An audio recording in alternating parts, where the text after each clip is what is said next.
Hello दोस्तों, आप सभी का स्वागत है सुषमा शुक्ला ब्लॉग में। तो आज मैं बता रही हूँ कि कार्तिक माह में तुलसी का कितना महत्व होता है और क्या महत्व है, और तुलसी जी की पूजा कैसे करनी चाहिए, किस तरह से करनी है, किस दिन से करनी चाहिए, तो मैं आपको ही बता रही हूँ। तो चलिए शुरू करती हूँ वीडियो।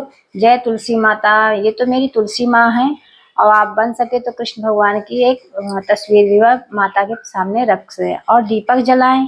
तुलसी जी में रोज जल चढ़ाएं सुबह नहा करके, और धूप बत्ती एक दीपक जलाएं। नियम बना लें, दीपदान का बहुत महत्व होता है, तो दीपदान जरूर करना चाहिए तुलसी जी में, सुबह शाम दोनों टाइम। और दीपदान का बहुत महत्व होता है तुलसी जी का कार्तिक माह में। और तो तुलसी जी का कार्तिक माह में बहुत पूजा हो अर्चना बहुत लोग करते हैं, लेकिन मैं एक साधारण सा बता रही हूँ कि कार्तिक माह में एक दीप दान जरूर करें। और तुलसी जी की कथा, तुलसी जी की अवतरण कथा मैं सुना रही हूँ, तो तुलसी जी की कथा सुनिए। तो चलिए शुरू करती हूँ तुलसी जी की कथा। तो इस धरती पर तुलसी का अवतरण किस प्रकार से हुआ, इस संदर्भ में ब्रह्मवर्त पुराण में निम्नलिखित कथा मिलती है। भगवान श्री कृष्ण ने गोलोक धाम में तुलसी नामक एक गोपी थी। ये भगवान श्री कृष्ण को अत्यंत प्रिय थी।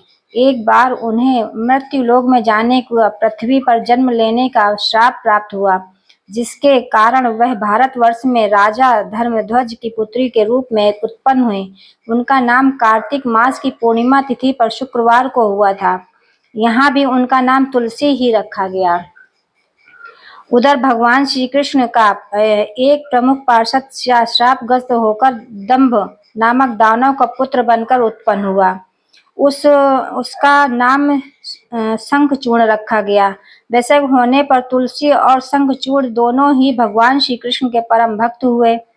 इस शंखचूर्ण का विवाह तुलसी के साथ में हुआ, और फिर वह दोनों दाम्पत्य जीवन व्यतीत करने लगे। तुलसी के पतिव्रत के प्रभाव से शंखचूर्ण अजेय हो गया। इतनी पतिव्रता थी कि वह उनका पति मतलब अजेय हो गया, कभी मर नहीं सकता था वो एकदम, और उसको हरा पाना असंभव हो गया। तब शंखचूर्ण ने धीरे धीरे युद्धों में विजय प्राप्त करके सभी लोगों पर अपना राज्य स्थापित कर लिया। उधर देवता लोग भी पराजित होकर अपने अधिकारों से वंचित हो गए। तब सभी देवता लोग परमपिता ब्रह्मा और भगवान शंकर के साथ भगवान विष्णु की शरण में पहुंचे। तब भगवान विष्णु ने कहा कि तुलसी और शंखचूर्ण दोनों ही पूर्व जन्म से श्रापग्रस्त होकर दोनों ही श्रापग्रस्त होकर तब उन दोनों की मुक्ति का समय आ गया था। अतः अब वह दोनों मुक्ति प्राप्त करके मेरे श्री कृष्ण के गोलोक धाम को आ जाएंगे। शंखचूर्ण तुलसी के व्रत के प्रभाव से अजेय हुआ, अतः मैं तुलसी के व्रत को खंडित कर दूंगा। तुलसी के व्रत को मतलब खंडित कर दूंगा जिसके साथ, तो तब शंखचूर्ण को पराजित कर पाना संभव हो सकेगा।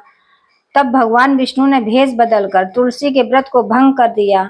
इससे शंखचूर्ण को अजेयता समाप्त हो गई। भगवान विष्णु गए अपना भेष बदल करके, और तुलसी जो इतना पतिव्रता थी तो उनका मतलब तुलसी वो भंग कर दिया जाके उनका सब पूजा पाठ।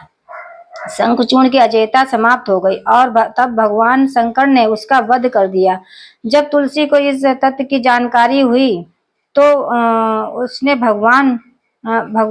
भगवान विष्णु को श्राप देते हुए कहा, हे नाथ, शंखचूर्ण तो आपका भक्त था, फिर भी उसके वध के लिए यह सारा आयोजन किया था। इसका तात्पर्य यह है कि आप अत्यंत पाषाण हृदय हैं, अतः आप पाषाण पत्थर हो जाएं। तब वो पाषाण पत्थर उन्होंने श्राप दे दिया तुलसी जी ने, है ना, पत्थर हो जाएं। तब भगवान विष्णु ने उस श्राप को स्वीकार करते हुए कहा, हे देवी, शंखचूर्ण अपने दानव शरीर को त्याग कर मेरे गोलोक धाम को ही गया। अब आप भी इस शरीर को त्याग कर गोलोक धाम को ले जाएंगे, लेकिन फिर भी आपका श्राप पूर्णतः सत्य होगा और मेरा अंश पाषाण पत्थर बन जाएगा, जिससे शालिग्राम कहा जाएगा। जिसे शालिग्राम कहा गया है वही पाषाण है। मतलब आपके भी एक अंश में तुलसी नामक पौधे उत्पन्न होंगे। इस सृष्टि में जितने भी पत्र पुष्प हैं उनमें सदैव तुलसी को ही प्रधान माना जाएगा, जिससे तुलसी के पत्तों के प्रयोग के बिना किसी भी पूजा, होम, यज्ञ, व्रत, दान आदि को पूर्ण नहीं माना जाएगा। इस संपूर्ण सृष्टि में तुलसी ही सबसे प्रमुख होगी। इस प्रकार से भगवान विष्णु का ही एक अंश शालिग्राम है बनकर प्रकट हुआ, और तुलसी का ही एक अंश तुलसी के पौधे के रूप में धरती पर उत्पन्न हुआ। शालिग्राम ने शादी की थी तभी तो तुलसी जी से। हमारे भारत देश के विभिन्न स्थानों पर कार्तिक मास की शुक्ल पक्ष की द्वादशी तिथि को भगवान शालिग्राम और माता तुलसी के विवाह का आयोजन किया जाता है। जानते होंगे आप लोग, तुलसी का विवाह होता है तुलसी जी का, है ना। इस परंपरा को माध्यम से यह संदेश दिया जाता है कि इस सृष्टि के कण कण में भगवान व्याप्त हैं, और अतः जहाँ भी भगवान भावना कर ली जाए वहीं पर भगवान प्रकट हो जाते हैं। यूं तो शालिग्राम एक पत्थर है, लेकिन उसमें भी भगवान विष्णु का निवास मानकर उसकी पूजा की जाए तो इससे भी भगवान विष्णु का आशीर्वाद अवश्य ही प्राप्त होता है। इसी प्रकार से तुलसी के पौधे की पूजा करने से और दैनिक जीवन में तुलसी के पत्तों का आवश्यकता अनुसार प्रयोग करने से सभी प्रकार के कष्ट, बाधाएं और रोग शोक दूर होते हैं। अतः सभी मनुष्यों को तुलसी की पूजा प्रयोग करके लाभ प्राप्त करना चाहिए। मतलब तुलसी कार्तिक माह के बहुत ही महत्व बताया गया है, और ये जरूर करनी चाहिए तुलसी जी की पूजा। और तुलसी का महत्व तो बहुत है कार्तिक माह में। जिनके यहाँ धन संपदा नहीं है तो ये आप सुनिए, एक बार भी सुन लेंगे ना इस कथा को तो बहुत ही लाभ मिलेगा कार्तिक माह में, है ना। फिर मिलते हैं अगली वीडियो में, तब तक के लिए बाय बाय। जय तुलसी माता, जय तुलसी माँ।